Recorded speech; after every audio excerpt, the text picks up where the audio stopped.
Tengo que avanzar con grupo, así que vamos a dejarlo de las elecciones. No sé si podríamos ligarlo, creo que no se me ocurre ningún ejemplo para ligarlo. Bueno, lo último que vimos en la clase que yo estuve, porque ayer no estuve, que fue el martes pasado, entramos a verlo a Bio. Apuradamente lo vimos, pero estoy casi seguro que no sé si quedó en claro el concepto de las cosas de Bio. Yo no preparo filminas ahora porque me parece mejor hablar, porque las filminas que yo tengo no las tengo bien armadas todavía.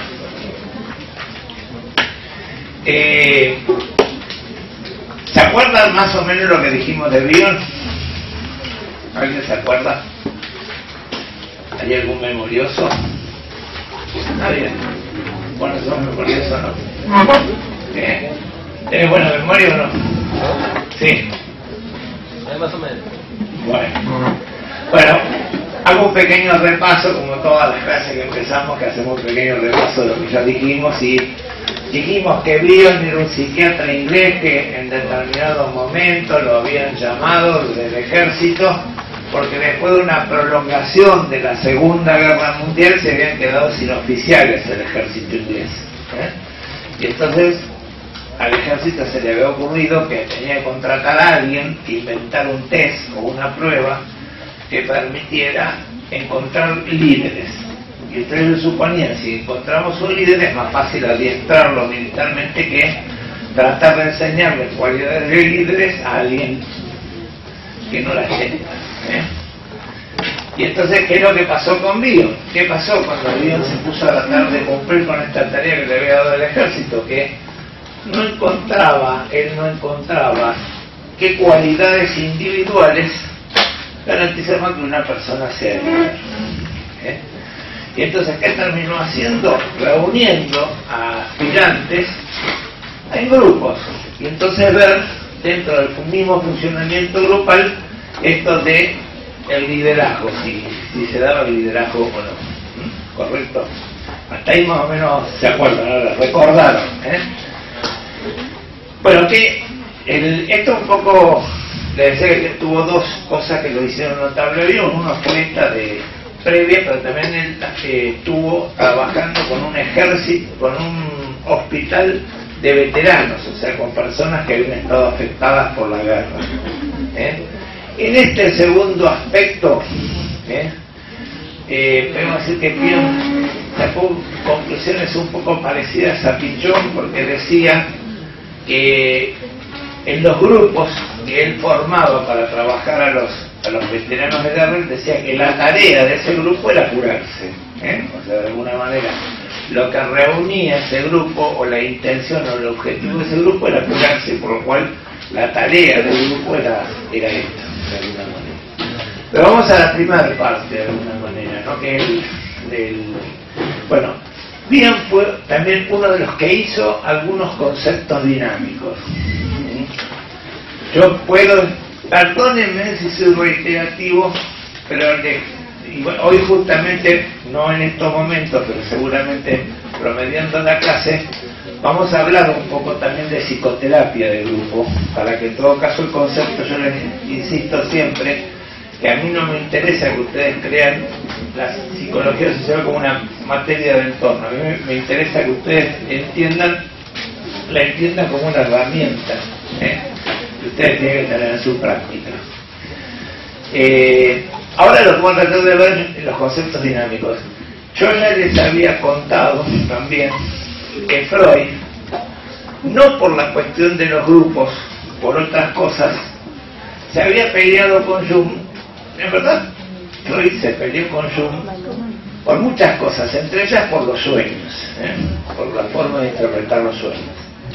Les había contado de que Jung era el único del grupo de estudio de Freud que no era judío, por lo cual Freud tenía una gran expectativa que Jung fuera el que pudiera extender la obra freudiana o el psicoanálisis hacia afuera del grupo que estaba interesado en esos momentos, ¿no? Y además tenía mucha expectativa que fuera con los sueños. Freud puso muchísima expectativa en la teoría de los sueños. Y tenía mucha expectativa porque era un tema de cierta boga o moda en esos momentos, la cuestión de los sueños. Había muchas interpretaciones de los sueños. Por ahí lo que Freud pretendía era darle una interpretación supuestamente más científica de los sueños. Bueno, Jung se peleó o Freud se peleó con Jung, o se peleó con Freud, porque Jung interpretaba que los sueños tenían arquetipos que no eran necesariamente individuales, que pertenecían a la cultura. Y esto de alguna manera es como pensar que existía una posibilidad de un inconsciente colectivo. Nosotros, de alguna manera, si hay un arquetipo que pertenece a la cultura y que yo lo uso en mis sueños, siendo el sueño, que en ese momento Freud lo consideraba como un gran ejemplo del inconsciente, entonces evidentemente también hay partes del inconsciente que tienen que ver con lo colectivo. Y Freud justamente va a defender mucho una postura de que dice cualquier síntoma, cualquier sueño, cualquier símbolo en un sueño es absolutamente individual. Entonces esto generó una cuestión que era una dificultad. No existía ninguna posibilidad de un inconsciente colectivo, porque es como que lo inconsciente es absolutamente individual.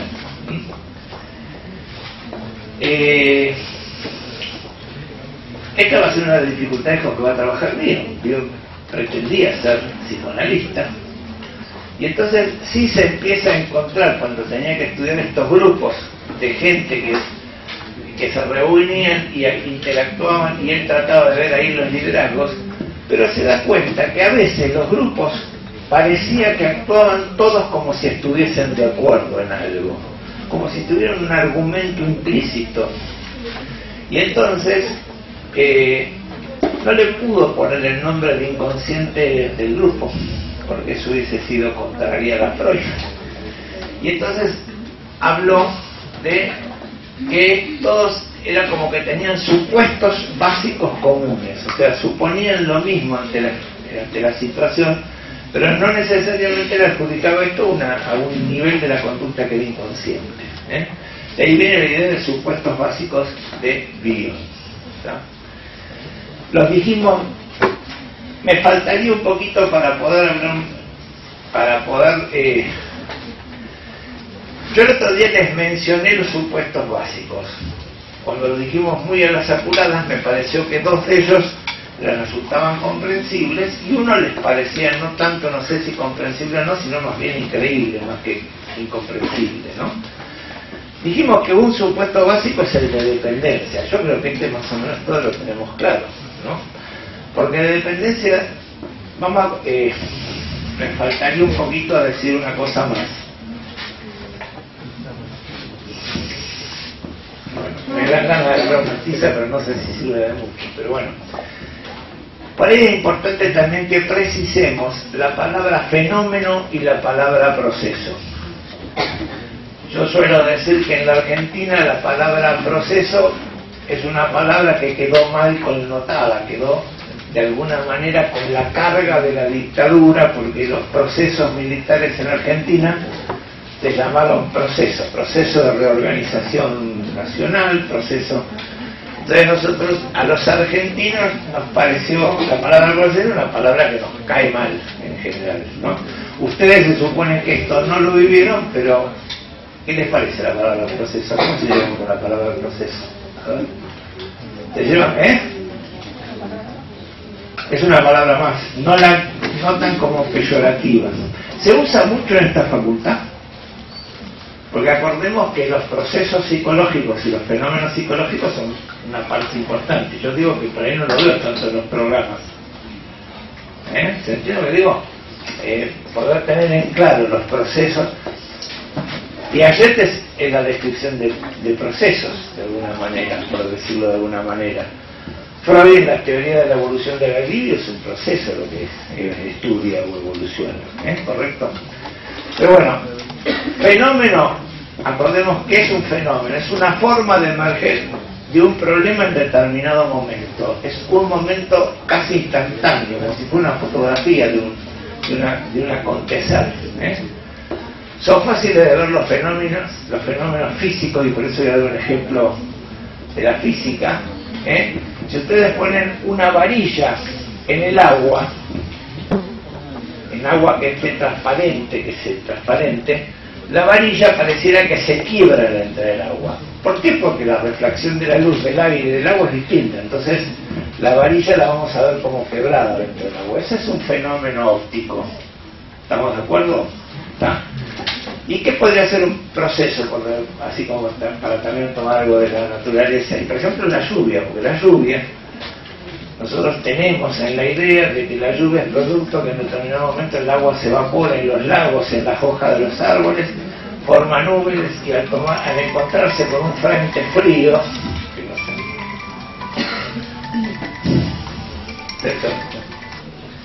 César, estoy en clase. Un poquitito. Yo estaba diciendo que la lluvia, por ejemplo, es un proceso porque implica que el agua se evapora, que en determinado momento choca contra algo frío y se transforma en agua, y entonces por eso decanta como lluvia. Y bueno, y en todo caso la circulación del agua, todo lo que ustedes quieran, tiene que ver, es un proceso que estamos viendo, que no lo podríamos ver en una instantánea, en una foto instantánea. Entonces, bueno, ¿para qué puede ser importante esta idea de fenómeno y de proceso? Que estos supuestos básicos de Bion y muchos conceptos que nosotros usamos en la psicología pueden ser a veces fenómenos y a veces procesos. Se supone que todo grupo que empieza es más fácil que genere supuestos básicos de dependencia inicialmente.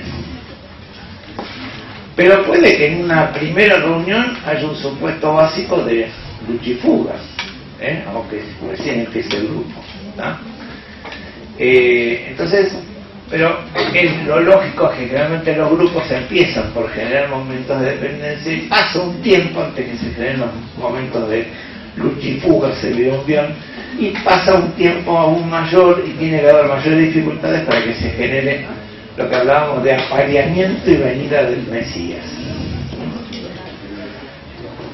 El ejemplo que yo decía que les pareció claro, porque yo decía, hay una primera asamblea de una comisión vecinal y entonces todo el mundo ahí se pone de acuerdo rápidamente y dice, necesitamos un tipo que sea capo, que maneje bien los números, que sea inteligente, y lo ideal es el panadero. Mirá la panadería que tiene una panadería bárbara, evidentemente maneja bien los números, debe tener relaciones, debe estar bárbaro, lo vamos a poner de presidente de la comisión vecinal. Primera reunión. Llegamos a la quinta reunión y alguno dice, por ahí van y dice, claro, lo que pasa es que este panadero seguramente se llenó de guita porque es una fanancia, en vez de vendernos un kilo de pan nos vende 900 gramos, y eventualmente por eso es que hizo plata, y lo que menos tiene interés es que la pasemos bien en el barrio, que bueno, ¿está? Me estás desconcentrando a mí con tu charla. Estás muy entusiasmado charlando con él, pero yo que soy un observador grupal, no puedo dejar de mirarlo. Hasta llega un momento que estoy tratando de ver qué es lo que está diciendo. Bueno, te iba a decir que además sos tan gestual, además, para hablar con tu compañero. Bueno, ¿de qué? A ver, dale, entonces aportalo. Hay yo ya como una relación, Bion era discípulo de Klein, ¿no? Discípulo como que veía que Klein se encargaba mucho de estudiar las relaciones de objetos y que había como una cuestión ahí en Bion de eso, de estudiar cómo se relacionaban dentro de los grupos y hasta ponerlo en esas tres fases. Acordemos una cosa, en el momento que estábamos hablando existían dos posibilidades, o ser freudiano o ser kliniano. Había alternativas. ¿Cuáles otras alternativas había? Ya había Jung, que se había separado, ya estaba Adler como psicoanálisis, pero ninguno de ellos pensaba, sí veían un inconsciente, pero no veían un inconsciente generado con motivaciones, como Freud la va a ver, por motivaciones libidinales. Correcto. Tenés razón. Un discípulo no existía Lacan todavía. Lacan tiene algunos encuentros con Melanie Klein, con Bion, y a Bion especialmente lo felicita por su trabajo. Pero, bueno, o sea que no, pero aún no existía una escuela lacaniana, correcto. Bueno, ¿y por qué discutían ustedes dos? No, me estaban comentando. Pero este chico que no sabe nada, no sabe todas estas cosas. Todos tus compañeros sabían y no sabían. No, te mentiste. Sé que no han visto mucho Melanie Klein. Sí, tenemos una unidad. Una unidad. Klein y de Freud. Sí. De Ana Freud. De Ana Freud. Está bien, pues. De los post-freudianos. De los post-freudianos. De los post-freudianos, sí. ¿Verdad? La cosa que más a veces complica es pensar por qué Freud le dio tan poca pelota a su hija Ana, más que a Melanie Klein, ¿no? Pero bueno, sería una de las cosas, una de las preguntas históricas.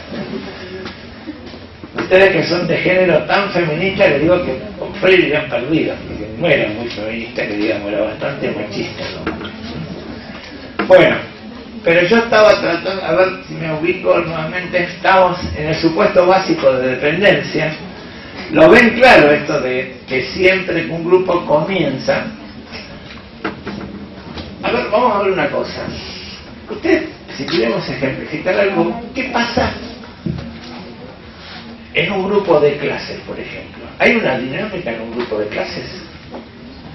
Por ejemplo, cuando son las clases del comienzo, ¿qué es lo que sucede? Hay una situación, generalmente, en todas las clases del comienzo, hay una situación más bien de dependencia, o sea, nadie va a cuestionar al docente. Generalmente el docente está deidificado de entrada, ¿correcto? En todo caso, lo que puede haber es que en determinados momentos algunos tratan de volverse visibles para el docente y tratan de intervenir para que el docente los pueda ver. Pero en general, en todo caso, hay momentos en los cuales hay competencia para poder lograr esta cuestión de dependencia con el docente. Pasa un poco de tiempo y llega, por ejemplo, a los primeros parciales. ¿Sigue la misma situación de dependencia? ¿O vienen los momentos de lucha y fuga, podemos decir, no? De alguna manera es este docente que estuvo relativamente edificado, que dice, pero no me puso todas las cosas para que a mí se la pueda entender bien esta materia y me puede ser dificultosa y capaz que no la pruebo. Y, entonces, ahora, me gusta este ejemplo, porque en todo caso, una cosa que hace mucho hincapié Bion, es que lucha y fuga es porque la lucha se insinúa, pero predomina la fuga. Nadie discute demasiado, ¿se entiende? Se ve el conflicto y se baja la mano, o sea, se tira la piedra pero se esconde inmediatamente la mano, de alguna manera, en el conflicto. Hay un conflicto latente pero que no se expresa del todo. ¿Está? Por eso, de alguna manera, el coordinador tiene que estar atento porque no se va a ver del todo el conflicto. Bueno, hasta estos momentos, más o menos van quedando claros los dos momentos. Fenómeno y proceso. ¿Puede lo mismo haber nuevos momentos de dependencia ya avanzado el grupo? Sí, puede haber momentos en los cuales vamos a suponer, vienen unas compañeras a ofrecerse como iguales que los van a representar bien en el consejo. Entonces podría haber un nuevo momento de decir, bueno, evidentemente toda acá la cosa va a pasar porque tengamos buenos representantes, vamos a tratar de elegir lo mejor posible los compañeros que nos van a representar. ¿Se entiende? ¿No? Entonces, bueno, puede haber momentos en los cuales se vuelva a situaciones de dependencia. Y hay el tercero, que sería el de apareamiento y venida del Mesías. Hay algunos que dicen que no necesariamente es un momento que se va a dar en todos los grupos. Que puede haber grupos en los cuales se dé y grupos en los cuales no se dé. ¿Correcto? O sea, el tercero no se considera como un tercer momento que va a venir siempre por evolución del mundo. Y es de apareamiento y venida del Mesías, porque se supone que entre esos grupos que puede haber conflicto en los momentos de lucha y fuga, en los momentos que hubo conflicto, se posó el conflicto, generalmente se conformaron subgrupos y entonces se va a producir una pareja que no quiere decir que es una pareja heterosexual, no es novios, se van a juntar o a empezar a dialogar más entre dos personas que inicialmente eran muy confrontativos. Y el grupo ve con mucha expectativa positiva estos fenómenos de acercamiento entre estas partes que en su momento habían sido conflictivas. ¿Siempre son así parejas de...? No necesariamente hombre y mujer. No, me refiero a que opuestas desde un principio. Sería lo que los volvería... A ver, si vos en uno de estos días te encontrás con un chico que te guste, ¿verdad? No tendría mucho valor de apareamiento de universidad si no hubiese tenido alguna función en otro momento del grupo de representante de dos fracciones. ¿Estamos de acuerdo? Es que te lo encontraste justo acá, pero ¿se entiende esto? ¿Está? No es